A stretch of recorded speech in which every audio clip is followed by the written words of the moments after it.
yaa ngi ko junj sànq mooy communication li nga xam ne nag moo di pôle judiciaire bi démb le procureur financier Abdoulaye Sylla dafa daal di génn jébbal ñu ay xibaar di ñu xamal ni depuis ba leen installé ba léegi lu tolloo 91 dossiers jot na ko daal di saytu 87 yi ñu jébbal ko juge d'instruction yi lu tolloog 62 arrestation am na ci waaye tamit 2,5 milliards jot nañ ko daal di teg loxo nan nga jàngatee communiqué bi nga xam ni le parquet financier jot na ko daal di def. waaw xam nga nee naa la keroog un jour nee naa fii. gouvernement ni muy dafa war a communiquer.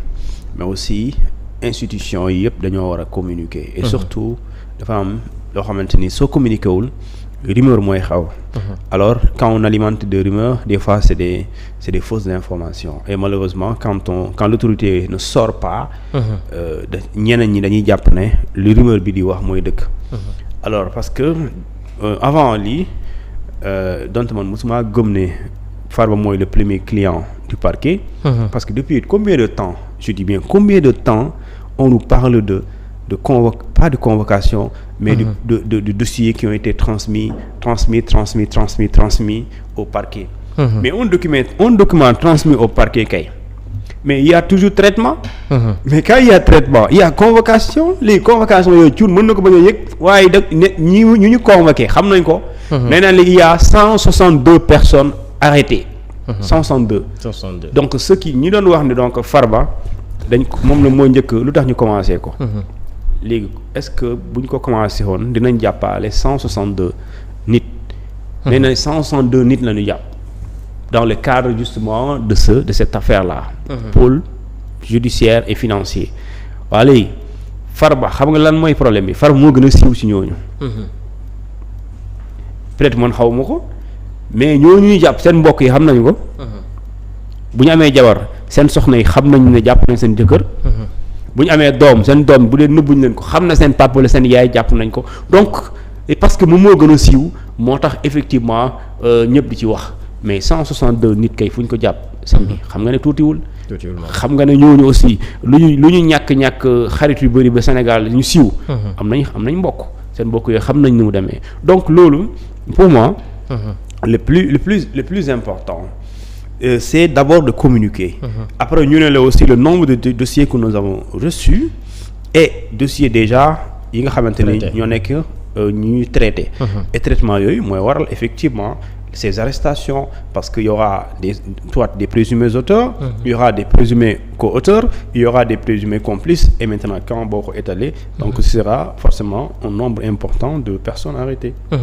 Thione ci kaaw kii nga xam ne nag moo di Farba bi ñu dellu si tuuti est-ce que yaakaaroo ni xaw nañu bafouer la présomption d'innocence bi nga xam ni moom Farba war na koo am parce que tey jii booy xool ñu si bëri ñu yëngatu ci wàllum politique koo ci wax dina la Farba moo laale ci mbir mi yoon na jël def li nga xam nag moo di liggéeyam te jusqu'à présent amagul benn condamnation wala benn action judiciaire boo xam ni dal na ci kaw ki nga xam nag moo di Farba Ngom. waaw xam nga loolu nag je suis tout à fait d'accord que chaque Sénégalais dañ ko war a respecter li ñu tuddee le droit d'une présomption d'innocence constitution moo ko wax.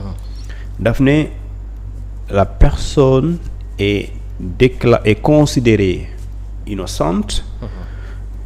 Quel que soit loo ko accusé jusqu'à ce qu'un tribunal la déclare plutôt coupable. Définitivement. Et quand on définit définitivement mooy c'est l'épuisement de toutes les voies de recours. Avec ce qu'on appelle la vérité de la chose jugée ou bien la force de la chose jugée. léegi nag tant que loolu amul même bu ñu ko tuumaalee da ngaa rey da nga sàcc. 1 milliard wala 1 milliard de dollars. Effectivement tant que yoon neen waxul yow yaa def ba ñu jeexal procès yëpp ba jël affaire yi ñu ne léegi yow ci affaire bi pare na. kenn warul la wooyee lu ñu tuddee defkat ku ko wax defkat ma yaa ngi koy tooñ. léegi nag lu ñuy wax fii mooy njoxtu nañ ne yow yaa def présomption. présomption moo tax pôle bi ba tey doo lire ci këyitam nga gis ne dañ ne yaa def. dañ ne des informations que nous avons reçues des rapports de la CENTIF. dañ ne ba pare conditionnel la ñuy utiliser mais conditionnel boobu mooy présomption bi. léegi nag kooku nga xamante moom moo génne kayit bi nga lire yow boo koy commentaire nag da nga war a utiliser les mêmes termes du pôle judiciaire et financier. léegi nag puisque Sénégal moom des fois gars yi dañ naan tëll rek ñu ne damm na donc ñu bëri présomption d'innocence boobu dañ koy bafouer. Mais nag c'est important parce que balaa ngay xam c'est important rek ku nekk si ñun. mën na la tuddal si dara même bu nekkul dëgg mais n'empêche tant que justice waxul yow yaa def tu es toujours considéré innocent, mais on présume que tu as quand même tu es l'auteur ou bien tu es complice de tel.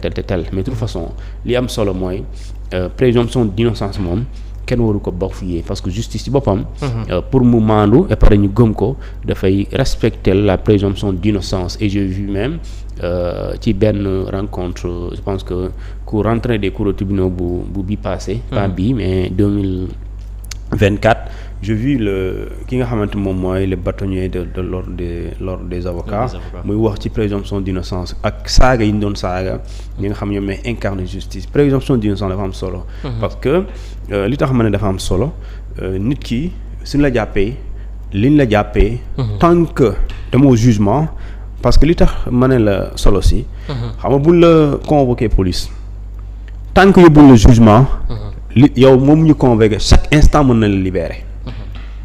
waaw léegi su dee dañ ko woo police rek nga ne ko defkat bi te bi mu demee police convocation jusqu'à balaa ñu koy yóbbu tribunal pour àtte ko diggante boobu convocation boobu enquête préliminaire boobu ba instruction foofu mën na fa génn kaso te bu juste bu la génnee day jàpp ne defuloo waaw léegi bu dee yow dañ ko woo rek nga ne defkat bi te ki war a wax defkat bi jugement boobu amagul kon boobu ma ci di nga ko tooñ léegi nag puisque des fois nga am lu la leer nag mais sañu loo wax ne moom la da ngay toog ba xaar ba mu jot après ñu leer na la diw moo def alors Ousmane Sonko ci élection yi newoon na bi mooy mu doon mu jëntalu élection wu ki nga xam nag moo di Farba Ngom sànq yaa ngi junju nga ni kàddu yi nga xam ne avocat yi wax nañ ko maanaam mbir mi buñ ko xuusalee bu baax a baax ñeneen mën na si daanu nga ni loolee bu fekkee dafa am mën na leen toppee li nga xam nag mooy association de malfaiteurs keroog communiqué bi nga xam ne bàyyi ko fële ci parquet financier bëri na ay chef d'inculpation yu ñu si def lu ci mel ni financement terrorisme blanchiment de capitaux association de malfaiteurs ak yeneen alors tey jii est-ce que yaakaar nga mën nañu dem ubbi li nga xam nag moo di l'enquête comme ni ko parquet bi sàkkoo nu xëy suba seetal ki nga xam ne nag moo di Farba Ngom. yaa ngi may defloo pronostic. non parce que des fois yenn dossier bu taxawee loo may wax si laa bindal lu ñibbi yaa naan def loolu walla. léegi nag. mais dama bëgg a bind tey gisoo ma ak sama bic. non je sais mais c'est compliqué quand même c'est compliqué mais je pense que ñi seetaan comprendre nañ li ma bëgg a wax xam nga kenn du wax diw soo defee lii doo def lee mais yàlla baax na lu ma xam daal mooy. parquet bi nu mu tuddoo nu mu bindoo mise en cause yi. voilà ku li àll mandat de dépôt yi moom lu leer la. mise en cause mooy ku ñu tuumaal. tuumaal amul nag temps fait amul. fait boobu dëggalul dëgg. moo tax obligatoirement instruction day am instruction dafay am dans ces affaires là. dafay am impérativement instruction. léegi nag impérativement instruction. c'est parce que dafay am impérativement li ñu tuddee mandat de dépôt mooy yóbbu ci kaso bi. maanaam bu ñu ñëwee dañ lay déglu. mais après da ngay dem la sous mandat de dépôt. oui c'est automatique. après ubbi ab l'enquête. waaw enquête bi mooy instruction. instruction boobu doo xam ñaata at lay durer. bon ça parce que pour la plupart c'est des crimes. En matière de crime l'instruction amul limite. C'est à détention préventive provisoire mais il y a pas un délai. Maintenant si c'est une infraction délictuelle par exemple présumée délictuelle. D'accord, l'instruction c'est 6 mois. Monaco ne peut pas excéder 6 mois. Mais si c'est un crime supposé. D'accord, ça n'a pas de délai amul limite. C'est-à-dire ça peut aller jusqu'à 10 ans, il passe 5 ans, jusqu'à 2 ans, etc. Parce que foofu la loi est muette. waxul ay temps déedéet dafa noppi. te bu noppee mënoo ko wax ne waa noppi nga waaye 5 ans nga wax. moo ko wax fan la ko waxee. donc foofu c'est encore compliqué moo tax quand tu es visé bon t'as pas beaucoup de chance pour bon waxuma doo sortir innocent. mais pour diggante bi ñu lay wax ne dina la àtte wala duñ la àtte t'as pas une chance d'être dehors. remboursement wala caution mën na am ci genre situation yi. am na ñu remboursé yëgoo loolu. waaw mooy 2,5 milliards yi pôle bi encaissé. waaw am na ñu remboursé yow am na ku remboursé mu ngi ci kaso bi. Guèye Mor Guèye bu soxna si Tabaski Ngom. waaw boo dossier boobu si la ñuy ñëw léegi. Mais il a remboursé je pense 200 millions n'empêche il est en prison sëñ bi pôle bi fowul di nga génnee xaalis remboursé waaye nag léegi li tax mu lay téye moom moo xam ay na am na leneen lu muy wër. ba bu fekkente ni par exemple dañ la ne dañ laa jot na ne da ngaa détourné 2 millions par exemple. Quand je dis 2 millions bëgguma joxe une vingtaine cinquantaine da ngaa jox détourné 2 millions. dañuy jàpp la garde à vue la def la mandat de dépôt nga delloo 500 000. mais dañ mën na jàpp ne yow mi delloo 500 000 te ñun jot nañ 2 millions nga sàcc. astafurlah nga jël nañ la téyewaale parce que bu ñu la bàyyee ba moytuwul di nga sàkkal pexe 1 million 500 wala nga nëbb ko. wala nga nëbb li nga ko jëndee et cetera ndax balaa caa ñu téye la wër. ñu xool loo moom ak loo yor ak foo dëkk. fay bor yi jot na de. fay bor yi jot na de. fay bor. waaw. kan ma lu xew. parc bi foowul de. na gaa yi déet moom foowul de. na gaa yi fay bor yi ku dem parc bële. yàlla baax na. mais benn daal waaye nee na ma ku nekk ci administration jàppaloo kenn. génnewoo xaalis. sàccoo. corrompuruñ la mu ne ma rapport yi muy bëri yëpp. jaru ngay tiit te effectivement dëgg la si la. yàlla xam na ne man fii ma ne yow man vraiment est-ce que rapport Cour des comptes war na mën a génn ak may tiit. déedéet état wu Sénégal yoruma 100 francs léegi lan lay tiit. sunu yoon nekkul mais am na si ñoo xamante ni ñu ngi ci administration. buñ doon génnee 1000 rapports duñ leen mës a épingler. parce que dénk nañ leen ay milliards mais dañ koy teg fu leer. waaye léegi bu dee te loolu xam naa dama la koy tegal nga déglu waa jooju. je pense que oustaz xaw ma lan dama ko doon déglu na ndeysaan tous les vendredis. waaye li mu wax dafa am solo. nee na ku deful dara looy tiit.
ku jub ku jub looy ragal. wallaay wax dëgg warul ragal de. ñii wër ay sàcc Thiès démb. te yow gëj nga Thiès il y a 1 mois looy tiit. vraiment wallaay doo kenn ma lay fekk sa kër naa la yow la. kenn vraiment am na yoo xamante ni léegi nag bu ñu la tuddee si yenn affaires yi. bon am na loo xamante ni nag. ku deful dara wala njortuñ defoo dara. vraiment kenn du la waroo tiit te waroo am looy ragal. parce que fii kenn sañul di tooñ nit ci ay. loo xamante ne yaa ma defuloo wala jot nañ defuloo donc loolu kay. pour man sa kër ngay toog. alors Thioune dañuy ñëw ci dossier bi nga xam ne moom nga doon junj léegi muy Tabaski.